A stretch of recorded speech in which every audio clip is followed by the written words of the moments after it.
ആക്രമണ ഭീഷണിയെ തുടർന്ന് ശ്രീലങ്കൻ സമുദ്രാതിർത്തിയിലെത്തിയ ഇറാന്റെ രണ്ടാമത്തെ യുദ്ധക്കപ്പൽ സുരക്ഷിതം.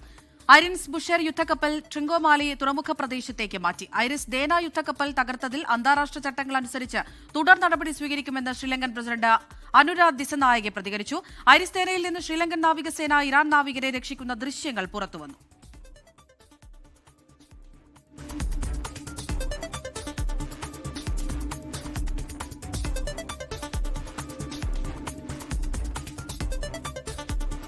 അതേസമയം രക്ഷാപ്രവർത്തനത്തിനായി ഇന്ത്യൻ നാവികസേനയുടെ INS തരങ്കിണി ഇന്ന് രാവിലെ കൊളംബോയിലെത്തി. ബൽറാം നെടുങ്ങാടി വിവരങ്ങൾ നൽകാനായി ചേരുന്നുണ്ട്. ബൽറാം, രണ്ടാമത്തെ യുദ്ധക്കപ്പൽ അത് സുരക്ഷിതമാണല്ലേ? അമൃത, രണ്ടാമത്തെ യുദ്ധക്കപ്പൽ സുരക്ഷിതമാണ് എന്ന് തന്നെയാണ് ശ്രീലങ്ക ഔദ്യോഗികമായി ശ്രീലങ്കൻ പ്രസിഡന്റ് തന്നെയാണ് ഇക്കാര്യം അറിയിക്കുന്നത്.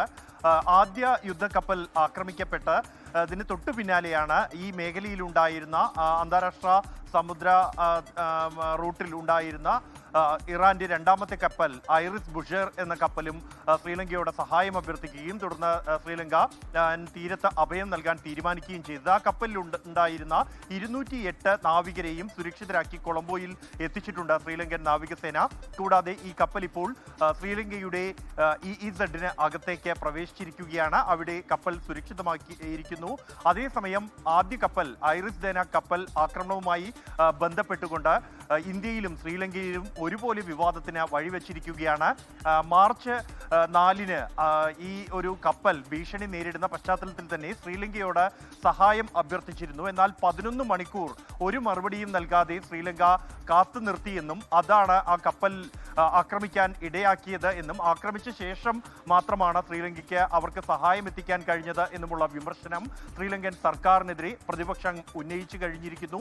അതിൽ ഈ ഒരു അപായ സന്ദേശം ഇന്ത്യക്കും ലഭിച്ചതായി കേന്ദ്ര സർക്കാർ സ്ഥിരീകരിച്ചിട്ടുണ്ട്. തുടർന്ന് ഇന്ത്യ 2 വിമാനങ്ങളെയും 2 കപ്പലുകളെയും രക്ഷാപ്രവർത്തനത്തിനായി നിയോഗിച്ചതായും അറിയിച്ചിട്ടുണ്ട്.